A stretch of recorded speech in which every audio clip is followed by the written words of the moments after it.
MBBS ও BDS ডিগ্রিধারী ছাড়া কেউ নামের আগে ডাক্তার লিখতে পারবে না বলে রায় দিয়েছে হাইকোর্ট। বিচারপতি রাজিক আল জলিল ও বিচারপতি সাথিকা হোসেনের দ্বৈত বেঞ্চ আজ এই রায় দেন।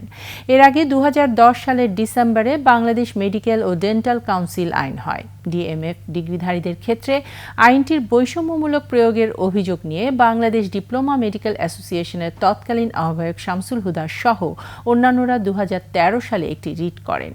ওই আইনের 29 ধারার বৈধতা নিয়ে বাংলাদেশ ডিপ্লোমা মেডিকেল অ্যাসোসিয়েশনের সভাপতি ও সেক্রেটারি গত বছর অপর রিটটি করেন। প্রথম রিটের প্রাথমিক শুনানি নিয়ে 2013 সালের 11 মার্চ হাইকোর্ট রুল সহ অন্তর্বর্তীকালীন আদেশ দেন। দ্বিতীয় রিটের প্রাথমিক শুনানি নিয়ে গত বছরের 25 নভেম্বর হাইকোর্ট রুল দেন।